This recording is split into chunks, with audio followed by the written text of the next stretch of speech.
I'm John Kosar from Asbury Research, and this is your Asbury approach to investing for June 2022. These monthly YouTube videos are to introduce to you our approach to investing and to also introduce you to our quantitative models, which are totally data-driven and answer the questions, should I be invested and what should I be invested in? Let's begin. We're going to start with just a little bit about me, and I'm just going to skim this very fast. By the way, if you'd like a copy of the PDF, all you need to do is go to our website. It's asburyresearch.com. Go to the Contact tab and fill in your name, your email address, your phone number if you wish, and in the little box down at the bottom for text, simply put, send me a copy of the June 2022 Asbury Approach to Investing, and we'll email that to you. So this is my, I think, 41st or 42nd year in the business, and I started on the floor of the Chicago Mercantile Exchange back in 1980 as a runner. Back when they had open outcry and trading pits, and there was runners that were carrying order tickets all over to the different pits. I knew nothing about the business, but it took me about a week to decide that's what I wanted to do. And so my first 17 years that I spent down there was very practical approach to investing. I was working shoulder to shoulder with people that were trading markets every day, who were investing. Some of these guys came from nowhere. They were just blue-collar families like myself. And then there was other people that were wealthy. It was every shape, size of person. And it just was a practical day-to-day, it was kind of a college for me, a 17-year college, where I really learned the business from the inside out. And really that's my approach to this. I'm also fairly visible around the internet, so you can also find me on stockcharts.com, Investors Business Daily, Financial Sense, Money Life is a syndicated radio show, financial radio show, TD Ameritrade Network, and I also write for Forbes.com. So again, all we're doing here, I try to simplify what investing is. And for me, investing is answering two questions. Should I be invested, number one? And number two, what should I be buying? What should I be selling? Kind of the two-step process. And that's what our quantitative models are built to show you, strictly following data. It's not opinion or what I think of COVID or where the war in the Ukraine is going, or who's going to win the election. We're just basically following money around the playing board. So a quick introduction to our 5 quantitative models, and then we'll look at them a little bit more in depth, a few more slides. And the correction protection model, or CPM, is for wealth preservation. That's the first model I believe that I built probably 10 years ago. The Asbury 6 model is more of an indicator, and that's for risk management. It kind of takes the market's temperature every day and indicates what its internal health is. The reason we built the A6, the Asbury 6, is because of the way the market trades right now. It's up 100 today, it's down 100 tomorrow, and it's a lot of noise. It gets investors and traders very emotional. The fear and greed factor is just up and down because of the day-to-day volatility, and most of it is meaningless. So we built an indicator to look under the hood of the market and to determine what its real health is, much like when you walk in to your doctor's office for your annual checkup. He sits you on the table and he checks your pulse and he checks your blood pressure and he checks your reflexes and all those things that he does at the very beginning to establish your baseline health. That's what the A6 does for the stock market. Our SEAF model is for sector selection, for sector rotation. Our CART model, cross-asset relative performance model, is for domestic asset allocation. And our U.S. versus the world model is for global asset allocation. So the first thing that I like to do, this is kind of a very small, tiny version of the larger reports that we provide for our subscribers. But I wanted to include some charts and ideas and concepts along with the models to just kind of fill out the presentation today and kind of give you an overview also of what the condition of the market is today as we see it, and the stocks and indexes and the indicators that we think are the most important to the market right now. So we're going to begin just by looking at the S&P 500 here. This is a daily chart going back to the middle of 2020, and the most important number on this chart to me right now is 3588. That's the September 2020 high, and it's the most important underlying support level on the chart as I see it. We got within about 50 S&P points of it at the end of last week, and we're hovering just above it now. If we break through there, then I think it clears the way for a potential move down to 3,400, which would be another 8% underneath that 3588 area. Up above the market, I think the first minor resistance area here is 3810, and we've kind of come up and touched that a couple of times already over the past couple of days. The most important resistance, which we call primary tactical resistance, is at 4115 to 4178. That's 12 to 14% up above the market. We're also very obviously in major and minor downtrends. What we do on our charts, just to get a very quick back of the envelope indication of what the trends are and to put some structure on that chart, is the 200-day moving average here is an orange. That's the major trend. You hear it mentioned all the time on CNBC and the other channels. And the 50-day is a minor trend proxy. So major trend and minor trends are down. In order to indicate to me that there was a more tangible bottom here, we'd really need to get up above that 4115 to 4178 area. But our tactical models, which we're going to look at, are going to give us a much faster indication of when the market's starting to turn. The other thing that we focus on is relative performance. How are the various parts of the market performing relative to each other and relative to the S&P? Markets need leadership to sustain rallies. Very easy today to have a 100 point rally in just a couple of hours. But to have a rally and hold a rally, you have to have some leadership. So right now we're looking at two of the many relationships that we look at are how are semiconductors doing to the S&P 500?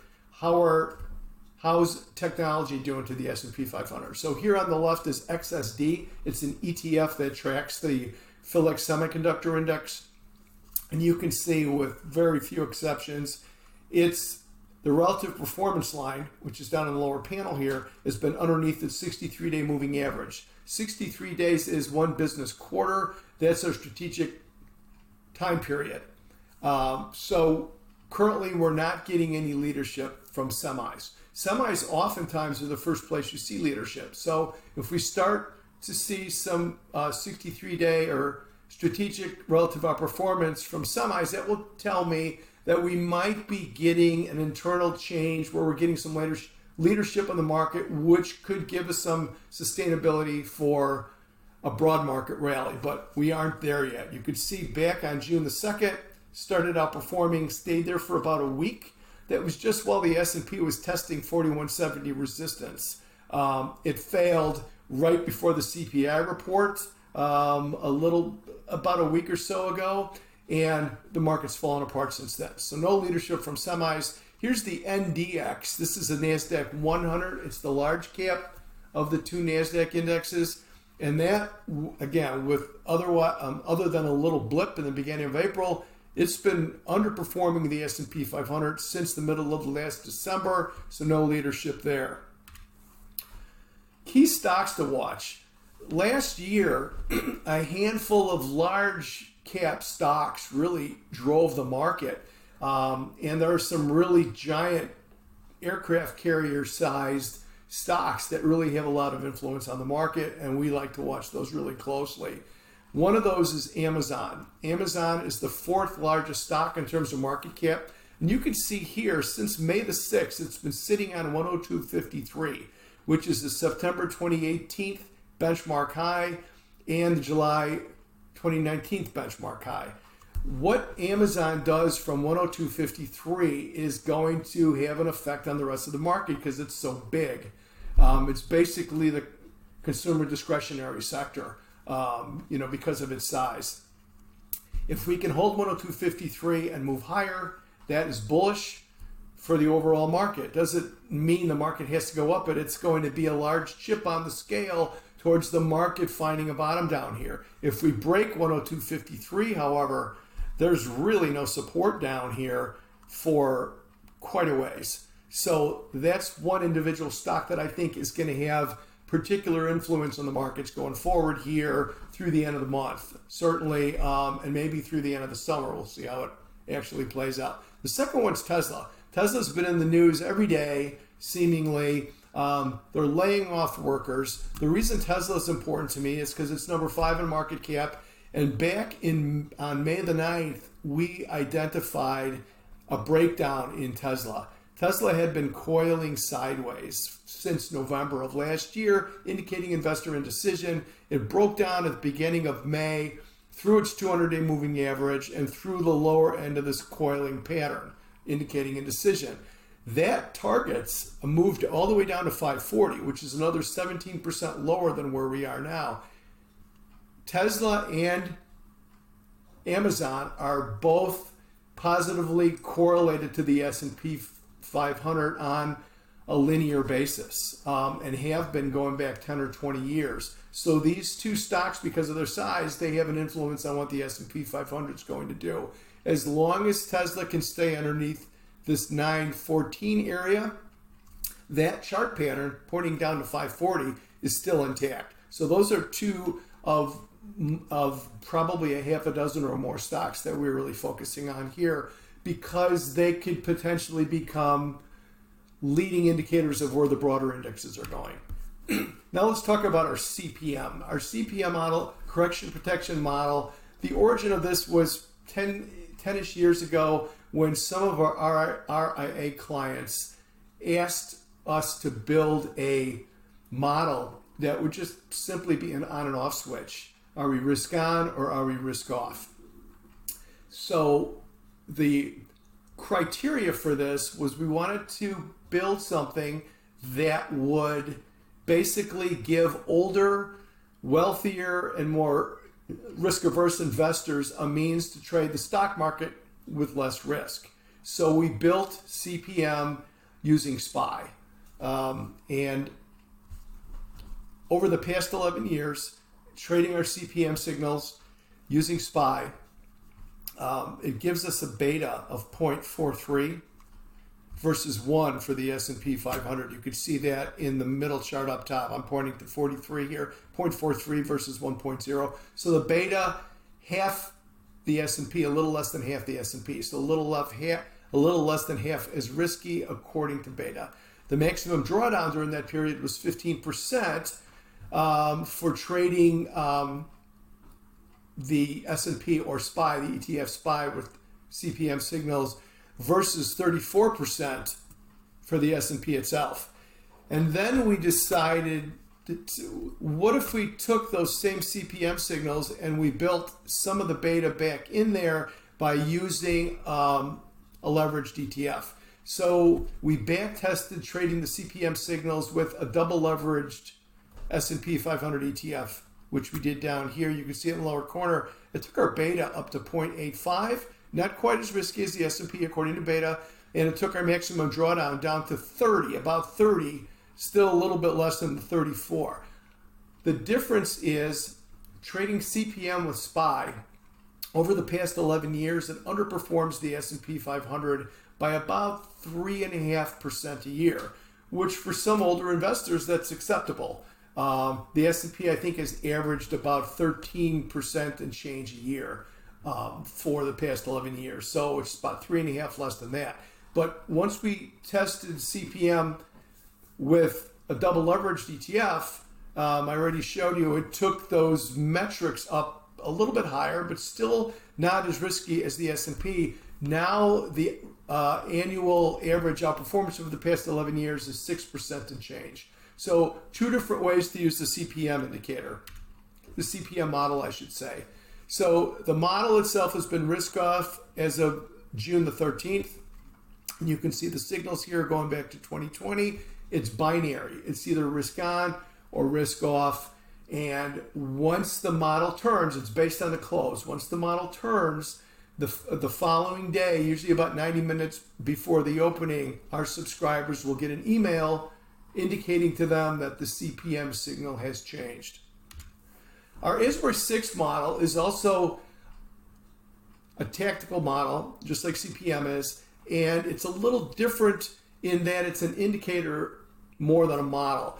The reason we built the Asbury 6 is because of how the S&P 500 is trading, and I'm watching another volatile day here as I look up at my screens.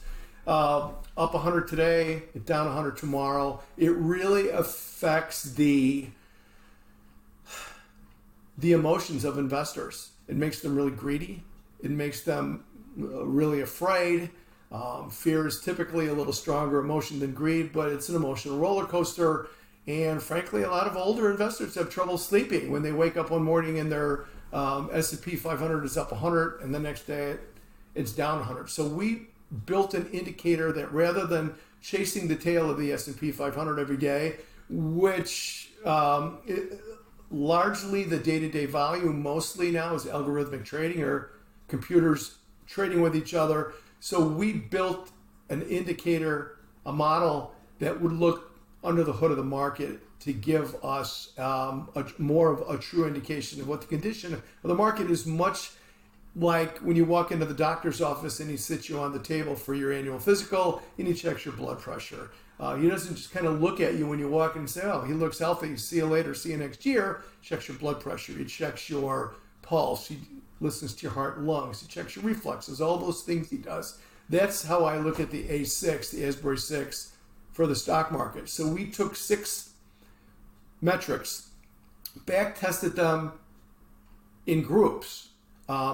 When we started this, I didn't know if it was going to be the Asbury 3 or the Asbury 10, but we found 6 indicators that are different from each other that do a really good job of picking each other up when one indicator is having a bad week. Every indicator has an Achilles heel. There is no indicator that works all the time. So we teamed up 6 different indicators for the Asbury 6 that do a good job, and 1 or 2 indicators are giving you a false reading. The other 4 will pick it up. So 4 in one direction is a signal. So 4 green of the 6 is positive, 4 red of the 6 is negative. And you can see it includes the monthly rate of change of the S&P, relative performance of stocks and bonds, investor asset flows, corporate bond spreads, trading volume, and market breadth. Currently, the Asbury 6 is negative. You can see 5 of the 6 constituents are negative. It's been negative since June the 10th. And these numbers in here are the dates that this particular constituent metric turned negative. So you can see trading volume has picked up a little bit since 617. It's turned positive, but the other 5 are negative. So right now, tactically, we are negative or risk off according to CPM and according to the Asbury 6. Here's some other indicators that we think are really important that we blend in with our models to give a more complete look at what the condition of the market is right now. And this is the VIX down here since the beginning of the year with the S&P 500 up top. The VIX is the CBOE volatility index, and we have found that the 24 level in the VIX is kind of the line of demarcation between a bullish tactical market and a bearish tactical market. So you can see that the VIX moved up above 24 here on April the 22nd, right here, I'm circling it. And back in June, right before, about a week before the CPI report came out, which was really much anticipated, it was sitting right on top of 24. And we were waiting for it to move down underneath 24 to put more money to work. Actually, at that time, the S&P was testing an important overhead level at 4170. So we had 4170 in the S&P that the stock market was bouncing up against, and VIX was holding 24. So we were waiting as the CPI report came closer and closer on Wednesday and Thursday of that week. You saw the VIX start to rise again. Right in here, that told us the attempt at the rally had failed. Shortly after that, on that Friday, our Asbury 6 turned negative, and on Monday, our CPM turned back to risk off. Another indicator that we look at that is more strategic in nature, our strategic time period is 63 days. So we use the 63-day moving average to measure the relative performance of the S&P 500 versus bonds. Basically, stocks versus bonds. So for the S&P, we use SPY, and for bonds, we use AGG, which is the iShares Aggregate Bond Index. And you can see since May the 5th, stocks started underperforming bonds. That was an indication right here that the stock market was ready to take another leg lower, and it did. Now, here's that June 7th area again. While the VIX was trying to get down underneath 24, this relative performance line was trying for about a week to get back up above its 63-day moving average. It failed. That was another indication screaming at us that the market had a tactical bottom at the end of May, but it got stuck at that 4170 area. It didn't get any cooperation from the VIX, and it wasn't strong enough to start outperforming bonds again on a quarterly basis. So you could see we turned down, and that gave us this new leg to new lows in the S&P 500. Another thing that I think is really important right now on a strategic basis is investor sentiment. We've got two different types of sentiment here, futures trader sentiment, and then we also have the investors' intelligence data, actually, which Asbury Research is a contributor to. It's one of the inputs. Both of these are at least bullish extremes that previously have coincided with or led bottoms of various importance. Sometimes the bottom was a month, sometimes the bottom was 6 months.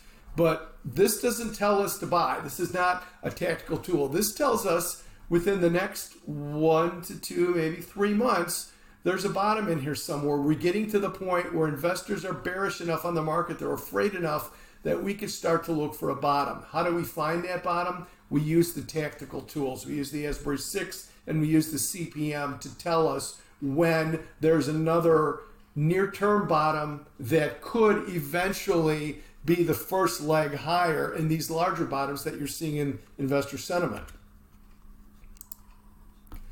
Here's our CART model, cross-asset. This model tells us where to be invested. So we're looking at 8 different relative performance comparisons between stocks and bonds, and 8 that have to do with equities, and 3 that have to do with bonds or fixed income. So we have stocks versus bonds, high beta versus low volatility, large or small cap, growth or value, U.S. or emerging markets, all different ones here. And by looking at, and we analyze the relative performance in 3 different time frames. We have trading, which is the yellow. We have tactical, which is blue. And we have strategic here all the way at the end, which is red. And we're looking for trends of relative performance that go across different time frames. So the 2 that showed up in CARP early on and that are still intact are low volatility, which we see here on the left. The S&P low volatility ETF has outperformed the high beta since November the 26th, which is when our signal first showed up on the CART model, by 21%. So you might say, what is it versus the S&P 500 really? Because that's our benchmark. It's 15%. Low volatility ETF has outperformed SPY by 15% during the same period. And again, it was highlighted by CART very early on. So if the market was going down in the beginning of the year and you were saying, how do I reallocate the portfolio to reflect where the market is now, this would have been a way to do that. And for RIAs, money managers that typically can't go to 100% cash or anywhere near it, typically 20% cash, this is a way for them to continue to manage their portfolio, stay in the markets, but stay in places that are going to be able to weather different types of broad market environments. Here's this one on the right here is IWD. This is the other one that has been in effect for some time. This is value. This is the iShares Russell 2000 value outperforming growth by 20% since Jan 4, since it first showed up in the CART model. Versus the S&P 500, IWD is outperformed by 8% during that same period. So these would have been ideas that would have kept you in the market if that's where you wanted to be or that's where you needed to be if you're a manager, but you would have been in places that were outperforming. Here's our U.S.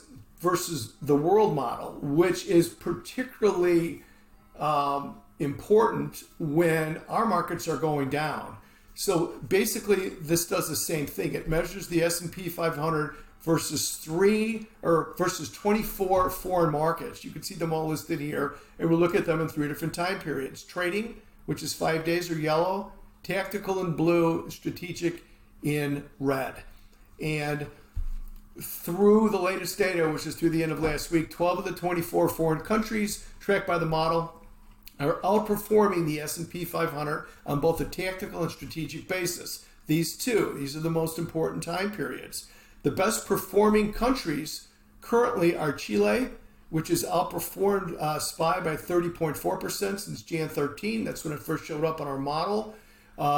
Mexico outperformed by 17.6% since 12/30, very end of last year. And China up 16.9% just since 5/18. Here's 2 of those charts. Here's Chile. Here's our signal when it showed up in our model on Jan 13, and you can see it's outperformed by 30%, outperformed SPY by 30%. Again, when the market's going down, as it has been this year, this is a really good time to consider equity alternatives, looking overseas, seeing if while the S&P 500 is having a rough go, you can't maybe take some of that money and allocate it overseas and bide your time waiting for our markets to get better while you're taking advantage of strength in other parts of the world. Here's EWW, which is Mexico, outperformed since D30 by 11%. Here's our SEAF model. Our SEAF model is different, and I am particularly fond of this model because I think the first version of this was probably built 6 or 7 years ago. It follows the 11 sector spiders, but it follows the money moving in and out of those 11 sector spiders on those same 3 time periods: trading, tactical, strategic. And we have developed some algorithms that do that very effectively, and some rules that keep us in markets where the money is going in, and it gets us away from the markets where the money is actually coming from as it moves around that 11 sector board, which collectively represents the S&P 500. So currently, this is actually updated on the weekend, as is CARP and as is US versus the world, once a week. So through the end of last week, the model shows a continuation of the Jan 10 trend of inflows to energy and the March 10 trend of inflows into healthcare. This is where the money is currently going in the sector space. The latest data also indicate a continuation of the March 3rd trend of outflows from financials. This is where the money's coming from. So we're avoiding financials and we're looking for opportunities in energy and in healthcare. Let's look at a couple of those charts. Here's the energy XLE. By the way, I believe this is the only sector that's actually made money this year. It's actually up for the year. Our model first saw indications of this on January 4th. It actually made our model on Jan 10. Since then, through now, XLE has outperformed the S&P by 21%. It actually was outperforming by significantly more a week or so ago, but we have some rules built into these models to allow us to get into these trends early before they show up on a relative performance chart and stay with them as long as possible. The way that sector rotation works these days is over the course of the year, you have a lot of sectors that may, first of all, the sector rotation is typically faster. These trends typically last 6, 7, 8 weeks. It's up 2 or 3 or 4%, and then that trend is gone. So this allows us to get on those trends quicker because we're following the money and not waiting for the relative performance to show up on the chart. But what you have in a normal year, quote unquote normal year, is maybe 10 trades, 12 trades, 13 trades, where something outperforms by 2 or 3%, and then the trend goes away and it underperforms by 3 or 4%. But you have 3 or 4, 5 if you're lucky, trends that will last 1 quarter, 2 quarter, maybe even 3 quarters. XLE is one of those trends for this year. Because we were able to get on top of that trend early, we were able to take advantage of a whole lot of it. There's usually 2 signals for SEAF. And again, it's rebalanced on the weekends. The second one that is currently active is XLV. It showed up on our model on March the 10th, the chart on the right, and you can see that it has outperformed, XLV Healthcare has outperformed the S&P 500 by 5% since then. Here's some back-tested data, and again, hypothetical back-tested data does not mean the model has to work in the future. Nobody knows what the future is going to be, but we believe by back-testing ideas and learning about them and seeing how volatile they are, how consistent they are, we could learn how to use our own tools better. And basically what this shows, in back-tested since Q3 of 2020, SEAF has outperformed the S&P 500 in 6 of those last 7 quarters. And we're about a week from the end of this quarter. It looks like it's going to significantly outperform again. It's doing that with a beta of 0.86 versus 1, of course, in the S&P. And the maximum drawdown is just a touch less than the S&P at 12% versus 13. So again, a model that follows the money, gets you into the sectors where the money is going, keeps you out of the sectors where the money is coming from, that has consistently outperformed the S&P 500 with about the same or maybe even a touch less risk according to beta and according to maximum drawdown.